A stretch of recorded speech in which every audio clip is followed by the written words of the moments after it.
Dear viewers, welcome to the geopolitical show The Chessboard, যেখানে আমরা contemporary বিভিন্ন geopolitical ফিনোমেনা কিংবা ভূরাজনৈতিক ঘটনার সিস্টেমেটিক এক্সপ্লেনেশন আপনাদের সামনে তুলে ধরার চেষ্টা করি। আমি আপনাদের হোস্ট ফারহান ইন্তিশার খালেদ। মূলত আমার পেছনে যে ম্যাপটা দেখতে পাচ্ছেন, আপনারা কি জানেন এটা কোথাকার ম্যাপ? এটা তো হয়তো আমাদের দেশের কোথাও একটা পজিশন। এটা মূলত পার্বত্য চট্টগ্রাম কিংবা চিটাগং হিল ট্র্যাক্স। আপনি যদি সেটাই মনে করে থাকেন তাহলে ইউর অ্যাবসলিউটলি রাইট। আমরা আজকের ডিসকাশনে একটা 2 পার্ট সিরিজ করতে যাচ্ছি, যেখানে প্রথম পার্টে আমরা ডিসকাস করব পার্বত্য চট্টগ্রামের অতীত এবং বর্তমান, যে অতীতের তুলনায় পরিবর্তন পরিক্রমায় ঠিক কোথায় এসে আমরা দাঁড়াতে পেরেছি। এবং সেকেন্ড পার্টে আমরা ডিসকাস করব পার্বত্য চট্টগ্রামের সাথে মিয়ানমার এবং ইন্ডিয়ানের যে রিজিওনাল বর্ডার রয়েছে, ওই বর্ডারের সিকিউরিটি ইমপ্লিকেশনস কী এবং বাংলাদেশ সেটাকে কিভাবে হ্যান্ডেল করছে, এবং এই তিনটি দেশের গভর্নমেন্ট বিভিন্ন সিকিউরিটি এবং রিজিওনাল ইমপ্লিকেশনসকে কিভাবে ট্যাকল করতে পারে। আশা করি আমাদের সাথেই থাকবেন, খুবই ইন্টারেস্টিং একটা ডিসকাশন হবে। তবে অ্যাজ ইউজুয়াল মূল বক্তব্যে কিংবা আলোচনা যাওয়ার আগে এই ব্যাপারে ছোট্ট একটা ভিডিও দেখে আসি।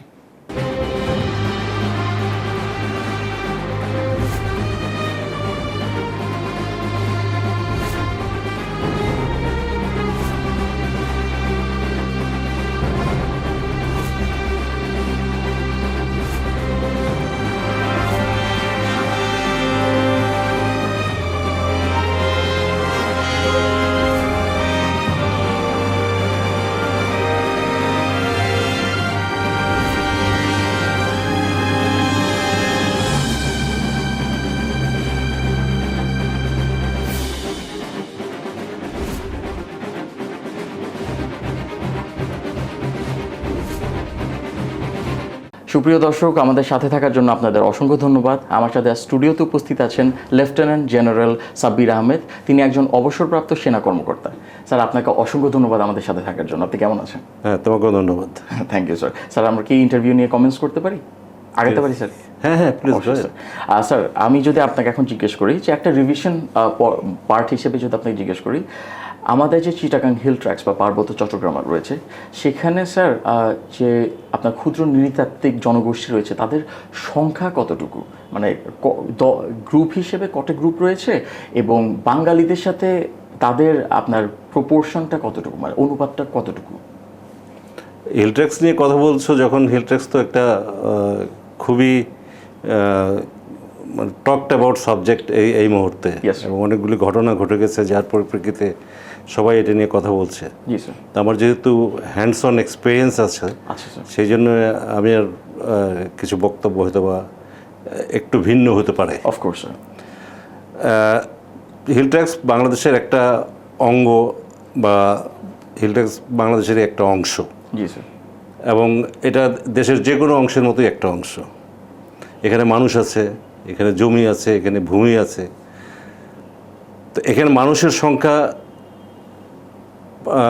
অনেক বছর আগে কি ছিল সেটা একরকম এর পার্সপেক্টিভ, আর এখন কি অবস্থা এসছে সেটা আর একরকম। এখন যদি বলো এখানে বাঙালি এবং পাহাড়ি দুইটা গোষ্ঠীর সম্মিলন আছে। এবং যেহেতু তুমি প্রশ্নটা করলে যে কে কতটুকু পার্সেন্টেজ হোল্ড করে, এখানে 18 লাখ লোক আছে। The hill tracts is 1/10 of the country. তো এই পোর্শনে বর্তমানের যে অবস্থা, সেই অবস্থানে বলতে পারছো ডেমোগ্রাফিক্যালি বাঙালি এবং পাহাড়িরা মোটামুটি হাফ হাফ। আচ্ছা, 18 লাখ লোক যদি থাকে তাহলে বাঙালি 50%, ওরাও 50%। কখনো বলো যে বাঙালি 51%, পাহাড়িরা 49%। আবার কখনো বলো যে ওরা 51, বাঙালিরা 49। বাট যাই হোক, ডেমোগ্রাফিক ব্যালেন্সটা এখন ভিন্ন মাত্রায় চলে গেছে। এবং পাহাড়ে ক্ষুদ্র নৃগোষ্ঠী যারা আছে তারা 13টা গোত্রে বিভক্ত। চাকমা, মারমা, পাঙ্কু, খুমি, লুসাই, তঞ্চঙ্গা, এরকমভাবে 13টা। তো এদের মধ্যে সবচেয়ে প্রিডমিনেন্ট হলো চাকমারাই প্রিডমিনেন্ট। এরপরে সাবসিকুয়েন্টলি সবারই একটু পার্সেন্টেজ আছে, বাট যেটাই হোক সবগুলি মিলিয়ে তারা অ্যাবাউট 49 to 50% হবে। আচ্ছা স্যার, এটা তো স্যার মানে যে বাঙালিদের যে প্রপোর্শনটা, এটা তো স্যার 70s যে আপনার যে মাইগ্রেশন প্রসেসটা শুরু হয়েছিল, এরপর থেকে তো স্যার বাড়া শুরু হয়েছিল। মাইগ্রেশন প্রসেসটা সবসময় হয়েছে, আজকে তো শুধু না। সেই তুমি যদি বাহাদুর শাহ জাফরের সময় থেকে ধরো আর আজকে পর্যন্ত ধরো, বিভিন্ন সময় বিভিন্ন প্রয়োজনে মানুষের মাইগ্রেশন হয়। মানুষ মাইগ্রেশন করে কেন? For a better life, for better life, for N opportunity, of course, for economic purpose. তো এই সমস্ত ক্ষেত্রের জন্য মানুষ যেখানে তার জীবন এবং ভাগ্যকে পরিবর্তন করতে পারবে সে সমস্ত জায়গায় মানুষ যাবেই। সেটা আমাদের চিটাগাং থেকে হোক, নোয়াখালী থেকে হোক, মিজোরাম থেকে হোক, ত্রিপুরা থেকে হোক, অথবা এদিকে রাখাইন থেকে হোক, বা চীন স্টেট থেকে হোক, যেখান থেকে হোক, মানুষের সম্মিলন সব জায়গা থেকে হবে। এবং এই জায়গাটা যেহেতু একটু ভয়েড ছিল, স্পেস প্রোভাইড করেছে, ইকোনমিক অপরচুনিটি ডেভেলপ হয়েছে over the period of time, সেই জন্য মানুষ এখানে এসছে এবং এই মাইগ্রেশন ইজ এ চলমান প্রসেস। Okay sir. স্যার আমাদের তো মানে আমাদের বাংলাদেশের হিস্ট্রি যদি আমরা রিভিজিট করি তাহলে আমরা দেখতে পাবো যে স্যার 70s থেকে 90s-এ আপনার মিড 70s থেকে একদম 96 পর্যন্ত হচ্ছে আপনার যে মুক্তি বাহিনী ছিল, সরি স্যার, শান্তি বাহিনী ছিল, বা যে আপনার যে পার্বত্য চট্টগ্রাম জনসংহতি সমিতি, স্যার, ওই সেখান থেকে। এবং আমরা দেখতে পেয়েছি একদম 1997-এ যে পিস এগ্রিমেন্টটা সাইন করা হয়েছিল তার আগ পর্যন্ত একটা খুব কনফ্রন্টেশন বলে স্যার আসলে লাইটলি বলা হবে, তো যে তখনকার যে আপনার যে ডাইনামিক্সগুলো ছিল এবং পরবর্তীতে যে আমরা এই যে পিস এগ্রিমেন্টটা সাইন করলাম, স্যার এটা কি আপনার 100% ইমপ্লিমেন্টেড হতে পেরেছে? যে পিস এগ্রিমেন্টের যে নিটিগ্রিটি ডিটেলস আর্টিকেলসগুলো ছিল সব কি ইমপ্লিমেন্টেড হতে পেরেছে? একভাবে উত্তর দিলে একেবারে যদি বলো যে 100% বলা যাবে না। জি স্যার। তবে যেহেতু তুমি কতগুলি প্রসঙ্গ টেনে আনলা, জি স্যার, তোমাকে জানতে হবে যে আসলে 97-এর আগ পর্যন্ত কি হয়েছে। জি স্যার। 97-এর আগ পর্যন্ত the situation was very volatile. Very volatile. And then there were skirmishes, there was contacts, there was firing. Yes, sir. Between the security forces and the শান্তি বাহিনী। জি স্যার। শান্তি বাহিনীটা তুমি যেটা বলতেছিলে, বেসিক্যালি 1972 সালে যখন জাতিগত জাতি নির্ধারণের ব্যাপারে একটা বৈষম্য হলো এবং এখানে যখন মতবিরোধ হলো মানবেন্দ্র নারায়ণ লারমার সাথে তদানীন্তন প্রাইম মিনিস্টার, তখন আসলে এই জিনিসটা তাদের ভালোভাবে গ্রহণ করতে পারেনি, যার ফলে ওখানে একটা কমোশন সৃষ্টি হয়েছে। এবং তারা সৃষ্টি করলো পার্বত্য চট্টগ্রাম জনসংহতি সমিতি। এই পার্বত্য চট্টগ্রাম জনসংহতি সমিতিরই একটা অফশুট বা আর্মড উইং হলো শান্তি বাহিনী। তখন তারা বললো যে আর্মড স্ট্রাগলের মাধ্যমেই হয়তো তারা এখানে স্বায়ত্তশাসন কায়েম করবে, অথবা এই জায়গার কর্তৃত্ব গ্রহণ করবে, অথবা এই জায়গার পলিটিক্যাল ল্যান্ডস্কেপটাকে কন্ট্রোল করবে, অথবা অর্থনৈতিক ব্যবস্থাকে তারা কন্ট্রোল করবে।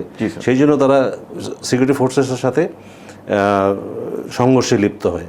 এবং সিকিউরিটি ফোর্সের ডিপ্লয়মেন্টটা হয়েছে বিভিন্ন কারণে। ওখানে একবার অপারেশন হয়েছে পাউচিং টাইগার, তারপর আসলে তোমার অপারেশন দাবানল, তারপরে বর্তমানে চলমান অপারেশন উত্তরণ। প্রত্যেকটা অপারেশনের করে একটা করে লক্ষ্য ছিল যে কেন আমি ওইখানে গেলাম, basically to maintain the territorial integrity and maintain the law and situation so that people can live in peace. Okay, এটা যদি তুমি একবারে বলো। এরপরে 1997 2 ডিসেম্বরে যখন তোমার ইয়েটা হলো, শান্তি চুক্তিটা সাইন হলো, শান্তি চুক্তি সাইন হওয়ার পরে তারা যা যা চেয়েছিল মোটামুটি 72টা ক্লজ ছিল, 72টা ক্লজ মধ্যে 48টা ক্লজ করে দেওয়া হয়েছে। এর মধ্যে তারপরে 15টা clause is in the process হয়ে যাবে, আর বাকি 9টা ক্লজও মোটামুটি in the line that it will be implemented. Government যদি এত কিছু করে থাকতে পারে, তাদেরও কিন্তু রেসপন্সিবিলিটি ছিল এগুলি করার। তারা চেয়েছিল যে তাদের হিল ডিস্ট্রিক্ট কাউন্সিল হবে, রিজিওনাল কাউন্সিল হবে, এবং সমস্ত অ্যাপয়েন্টমেন্টসে কিন্তু অল দ্য ট্রাইবালস।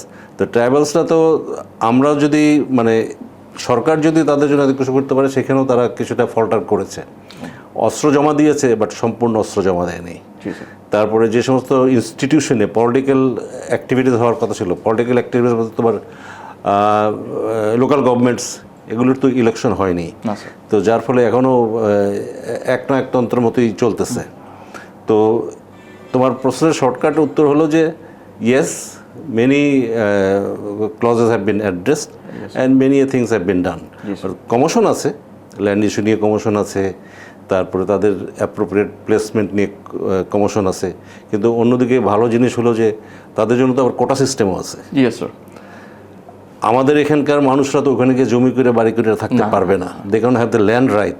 তো সেই সমস্ত এই ধরনের অনেকগুলি ব্যাপার আছে যেগুলি গভর্নমেন্ট মেনেই চলছে, এবং কিছু কিছু স্কারমিশেস হয়, কিছু কিছু মনোমালিন্য সৃষ্টি হয়, but that's not the real picture. Real picture is a government has done enough, অনেক করেছে। স্যার এই যে আমরা 5ই আগস্টের পরে কিন্তু একটা কোয়েশ্চেন আমরা দেখতে পেয়েছি যে আপনার আদিবাসী এবং উপজাতি এই নিয়ে কিন্তু একটা ডিবেট চলছিল, এবং শুধু ওই ডিবেটের জন্যই না, সেখানে কিন্তু আপনার ঢাকায় এবং আপনার পার্বত্য চট্টগ্রামেও বাঙালি এবং আপনার পাহাড়িদের মধ্যে কিন্তু কিছু স্কার্মিশেস আমরা অবজার্ভ করতে পেরেছি, এবং খুব রিসেন্টলি একটা অ্যালিজেড রেপ কেস নিয়েও কিন্তু একটা আপনার মনোমালিন্য এবং সাংঘর্ষিক সিচুয়েশন তৈরি হয়েছিল। স্যার এই যে সাংঘর্ষিক যে ইনসিডেন্টসগুলো আমরা দেখতে পেয়েছি, এগুলো মূলত কেন হচ্ছে স্যার? এটার পিছনে কি কোনো ইনভিজিবল হ্যান্ড কাজ করছে? ওখানে তো পার্বত্য চট্টগ্রামে তো তোমার 3টা গ্রুপ, যারা মেইন স্ট্রিম, যাদের সাথে শান্তি চুক্তি হয়েছে তারা হলো জিএসএস মেইন, যেটা লিডার হলো শান্তুল আরমা। তারপরে আছে তোমার জিএসএস রিফর্মিস্ট, যারা ওদের কাছ থেকে বের হয়ে গেছে। এরপর আরেকটা গ্রুপ সৃষ্টি হয়েছে UPDF, United Peoples Democratic Front, যেটা লিডারশিপ হলো প্রসিদ খিসা। তো ওদের মধ্যেই তো তোমার ডিভিশন, এবং একজন আরেকজনের উপরে আধিপত্য সৃষ্টি করার জন্য তারা নিজেরাও বিভিন্ন রকম অ্যাক্টিভিটিসে এন্টি স্টেট বা এন্টি এরিয়া, এন্টি লোকাল নর্মসের বাইরেও তারা অ্যাক্টিভিটিসে অংশগ্রহণ করে। ট্যাক্স কালেকশন, চাঁদা কালেকশন, এগুলো তো একটা কমন ফর্ম হয়ে গেছে। আর তুমি যে প্রশ্নটা জিজ্ঞেস করলে রিগার্ডিং বাইরের লোকের কোনো ইন্ধন আছে না, অবশ্যই বাইরের লোকের ইন্ধন আছে। তা আমি তো সব কিছুতেই এই সমস্ত কিছু কখনো নিজেদের মধ্যে থেকে সৃষ্টি হয়, কিন্তু এটার একটা পিছনে কেউ একজন থাকে। যে দুটো ঘটনা হয়েছে, একবার সাইকেল চুরি নিয়ে ঘটনা, ওইখানে বাঙালিদের সাথে একটা রাইট হলো, দ্যাট ওয়াজ ভেরি সিরিয়াস। এরপরে অ্যালেজড রেপ নিয়ে একটা সিচুয়েশন সৃষ্টি করলো, এবং খাগড়াছড়িতে একেবারে হ্যাভক সৃষ্টি করা হলো ল অ্যান্ড অর্ডার সিচুয়েশনে। This are not done by the without being incited, of course, and incitement was done by third party, not anyone in the local. এবং ওদের অনেক সিম্পেথাইজার আছে, এবং অনেকের অনেক ধরনের ইল মোটিভ আছে এই হিল ট্যাক্স নিয়ে। সেই হিল ট্যাক্সের ইল মোটিভগুলিকে বাস্তবায়ন করার জন্য বিভিন্ন বাইরের শক্তিরা এগুলির মধ্যে ইনভলভ হয়। এবং নিশ্চিত আমি পরে বলবো তোমার কেএনএফ নিয়েও, তো সেটা আসবে পরে। বাট এই ধরনের সিচুয়েশনগুলি ওখানে হচ্ছে। ওখানে কিছু লোক আছে, তারা চায় না যে এখানে স্টেবল থাকুক, এবং তারা বলে যে একমাত্র পাহাড়ি ছাড়া সবাই বহিরাগত। এটা তো ল্যান্ড, বাংলাদেশের একটা অংশ, বাংলাদেশের একটা জায়গা। আর তুমি যদি একটা দেশ চিন্তা করো, দেশ হলো সম্পূর্ণভাবে একটা একক সত্তা, অফকোর্স, যেখানে geographically a piece of land bounded by neighbors or bounded by any other things, either the natural or man-made features. But এই জমি, এই ভূমি, এই জমির মালিক তো আমরা সবাই আমরা বাংলাদেশি, এবং we have all the rights. এখানে ওরা যে সমস্ত ক্লেম করে, দি ল্যান্ড ইজ দ্যাটস, তারপরে ওখানে স্বায়ত্তশাসন দরকার, তারপরে ওখানের অ্যাক্টিভিটিসের হর্তাকর্তা তারাই হবে। এভাবে তো একটা দেশ চলে না, একটা দেশের তো একটা সিস্টেম আছে। The government has a political system by which he runs the institutions. সেগুলি করতে তো ওখানে এস্টাবলিশ করতেই হবে। অফকোর্স স্যার, আমার আসলে পরবর্তী কোয়েশ্চেনটাই ছিল হচ্ছে কুকিচি ন্যাশনাল ফ্রন্ট নিয়ে। তো স্যার, এই যে নেথান বমের যে প্রিন্সিপালটা কাজ করে, সে হচ্ছে চাচ্ছে একটা সেপারেট একটা এন্টিটি, আপনার কয়েকটা স্পেসিফিক গ্রুপকে নিয়ে সে একটা স্পেসিফিক সভারেন এন্টিটি ক্রিয়েট করতে চাচ্ছে। তো স্যার, এটার বর্তমান পরিস্থিতিটা কি, এবং এখানে পিসিজেএসএস এটাকে কিভাবে পারসিভ করছে, এবং এটা আমাদের ন্যাশনাল সিকিউরিটির জন্য কত বড় থ্রেট? এটা অবশ্যই আমাদের ন্যাশনাল সিকিউরিটির জন্য বড় থ্রেট, কারণ cessation of land, G sir, এটা তো কখনোই কাম্য নয়। জি স্যার, টেরিটোরিয়াল ইন্টিগ্রিটি একটা দেশের দুইটা, আমার বিবেচনায় একটা দেশের দুইটা ইন্টারেস্ট ইজ প্রমিনেন্ট। একটা হলো টেরিটোরিয়াল ইন্টিগ্রিটি, একটা হলো সভরেনিটি। অফকোর্স, তো এই দুইটার সাথে তো কম্প্রোমাইজ হয় না। এখন কেএনএফ থেকে কেএনএ হয়েছে, এবং তারা চাচ্ছে যে একটা সেপারেট ল্যান্ড তৈরি করা, যারা এখান থেকে বিচ্ছিন্ন হবে। And it starts right from the Sajek down to Alikadam. এইখান থেকে 7টা উপজেলা আছে, 7টা উপজেলাকে তারা ভাগ করতে চায়, ভাগ করে তাদের কন্ট্রোল নিতে চায়। এটা তো না, মানে আমি চাইলে আমার একটা দেশ ভাগ করে ফেললাম এবং কিছুই হবে না, কেউ কিছু বলবে না, তা তো না। They will be subjected to all possible resistance, Yes, sir. and this dream will be কি বলে এটার নাম, একটা ইলিউশন ছাড়া আর কিছুই না। স্যার যদি ইন্টারজেক্ট করি, এখানে যে একটা স্পেসিফিক বমল্যান্ড বা চীনল্যান্ড তারা ক্রিয়েট করতে চাচ্ছে, এটা কি স্যার একটা সেপারেট কান্ট্রি হিসেবে চাচ্ছে নাকি জাস্ট একটা সেপারেট না, এইটা তো অনেকে অনেক ধরনের কথা বলে যে ওই পাশে তো তোমার চীন স্টেট, জি জি সেখানে তোমার আছে কুকি, জি জি তারপরে বাংলাদেশে যারা আছে যারা ডেপ্রাইভড, sir. তোমাকে আমি একটু নাথান বোম সম্বন্ধে একটু বলি, তাহলে পরে তোমার জিনিসটা বুঝতে সুবিধা হবে। জি, sir. নাথান বোমকে কিন্তু আমি ব্যক্তিগতভাবে চিনি। আচ্ছা আচ্ছা টু দি আটার আমি জানি না ওপেনলি বলা ঠিক হবে কি না, to the utter satisfaction, not satisfaction, utter surprise, I have a wood works made by him in my house. আচ্ছা okay sir he presented me that. আমি এই কথাটা কেন বললাম, যে আমাদের সাথেও নাথান বোমের কিন্তু একটা সুসম্পর্ক ছিল। আচ্ছা নাথান বোম কমিউনিটি করে, তার বাড়ি হলো রুমা বাজারের পাশে তার বাড়ি, আমি তার বাড়িতেও গিয়েছি। আচ্ছা তারপরে সে এখানে আমাদের সাথে দেখাও করতে এসছে, আমাদের সিকিউরিটি ফোর্সের সাথে he had a very good rapport. আমাদের ব্রিগেড কমান্ডাররা, আমাদের ইউনিট সিওরা তাদেরকে বিভিন্নভাবে হেল্প করছে টু আপলিফট দেয়ার সোশিও ইকোনমিক কন্ডিশন, এবং এলাকার উন্নয়নের জন্য অনেক কাজ করেছে। তো এরকম একটা লোক যে ছিল ইয়ের প্রতি, কী বলে এটার নাম, সিকিউরিটি ফোর্সের প্রতি এত অ্যালাইন্ড, জি স্যার সে হঠাৎ করে এরকমভাবে anti security force, anti state একটা নতুন দেশ তৈরি করবে, কুকি চীন স্টেটের পার্ট নিয়ে, আমাদের এখান থেকে 7টা উপজেলা নিয়ে, মিজোরামের পোর্শন নিয়ে, they would like to set a separate Kukiland. এটা তো মনে হয় যেন হাস্যকর একটা ব্যাপার। জি স্যার এটা বলতেই পারে এনিওয়ান কাছে যে আমি আজকে ঢাকা স্বাধীন করবো, ঢাকা ইজ মাই কান্ট্রি, তো এটা তো হবে না। হি মাইট সে মেনি থিংস, বাট এখানে is a some people are playing games. Nathan is not that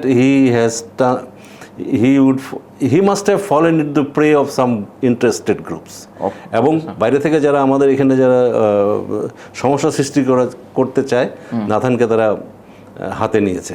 কারণ নাথানের one occasion Nathan even told that আমি এন্টি চাকমা, কারণ চাকমার তো প্রিডোমিনেন্ট ওখানে, তো ওইখানে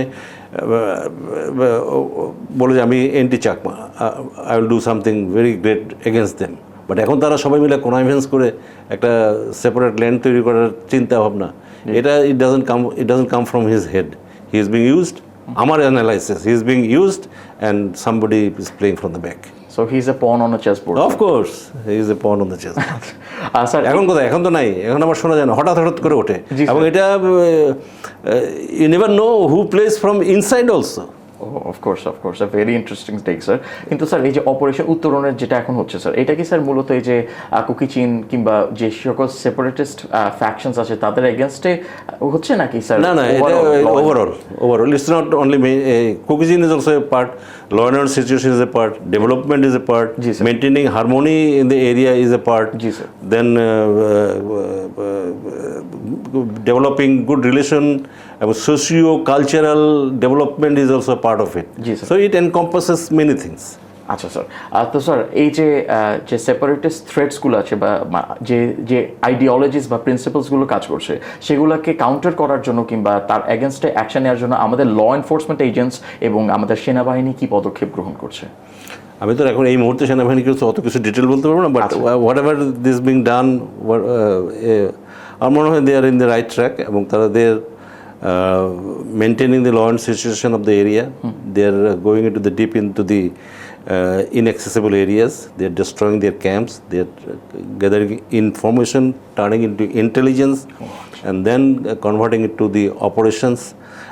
তুমি হয়তো খেয়াল করে থাকবে, many operations have been conducted যেখানে তাদের ক্যাম্পস, যেখানেতে হাইড আউটস, যেখানে ওদের অনেক ক্যাশেস have been destroyed. Yes, sir. So এই ধরনের aggressive posture in the area is important. Collection of information is very important, and trying to maintain a contact. কারণ তোমার যখন একটা মানুষের সাথে কন্ট্যাক্ট লুজ হয়ে যায়, তখন কিন্তু তুমি জানো না সে কী করবে। But if you remain in contact with somebody, then you can still get his mind what he is up to. So এরকম একটা কন্ট্যাক্ট সবসময় মেনটেন করা দরকার এদের সাথে, এবং গোয়েন্দা তৎপরতা প্রচণ্ডভাবে বাড়ানো প্রয়োজন। আমরা নিশ্চয়ই এগুলি করতেছে। Of course, They must be doing it.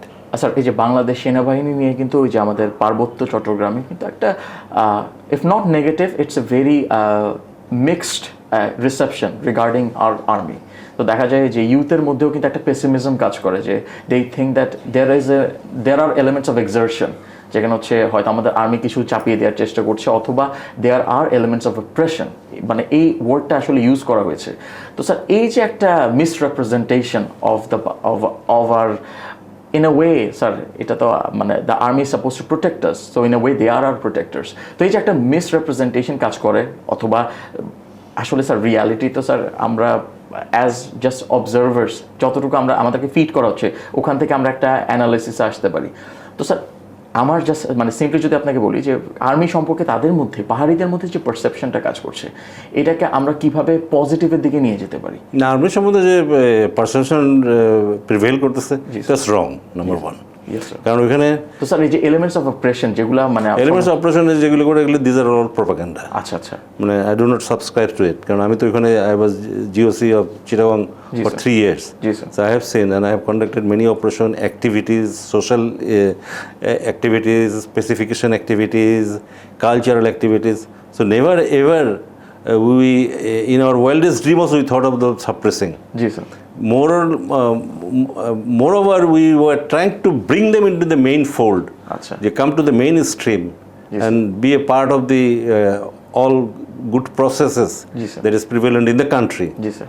তো কখনো তো আর্মি কোনো অপারেশনের সাথে রিলেটেড ছিল না। আচ্ছা, বরঞ্চ আর্মি, বিকজ আমার ব্যক্তিগতভাবে আমি যে 3টা জিনিস মেনে চলতাম, যে there must be peace in the area which relates to the extensive কি বলে নজরদারি রাখা এলাকাতে।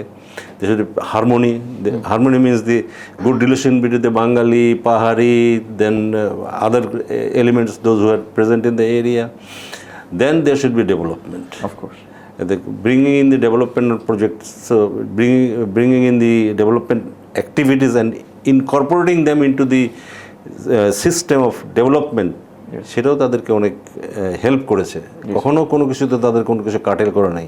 এমনকি from the government side also they were trying to there is a university in Rangamati, either it is engineering university or technical university in Rangamati. So government has even went to that extent just so that the education flourishes in the area. And government has also given quota to them to get enrolled in the different universities and also in the jobs. So why this is a conception, this is a propaganda being spread G sir. to undermine the activities of army. And if there had not been army in that area, I don't think we could have retained the hill tracts, because our main focus is the territorial integrity. We will not compromise in any form to maintain the territorial integrity, may come what. Thank you so much sir. Sir আমার last question, এই যে মানে সেনাবাহিনী নিয়ে যে মিসকনসেপশনটার কথা আমরা এখন বললাম, যে এটাকে আমরা কত মানে আপনার আমাদের গভর্নমেন্টের পদক্ষেপ থেকে এবং মিলিটারি আমাদের আর্মির পদক্ষেপ থেকে আমরা কোন দিকে আগালে এই মিসকনসেপশনটাকে আমরা এটা আসলে একটা জিনিস হয়ে গেছে কি, over the period of time the Chittagong Hill Tracts has become the focus of army only, but the government should also get more engaged into that one. Yes, sir. That's what I was referring to. And also politically, the mainstream political parties, Yes, sir. they should also get involved, and their presence should also be felt into that area. You know, in my time, over the period of time, কারণ আমি তো captain হিসেবে ছিলাম, major হিসেবে ছিলাম, so I have seen different form. আমরা এখানে যখন তো পলিটিক্যালি সবাইকে ইন্টিগ্রেট করার চেষ্টা করি, সেই ধরনের কোনো অ্যাক্টিভিটিস এখানে নয়।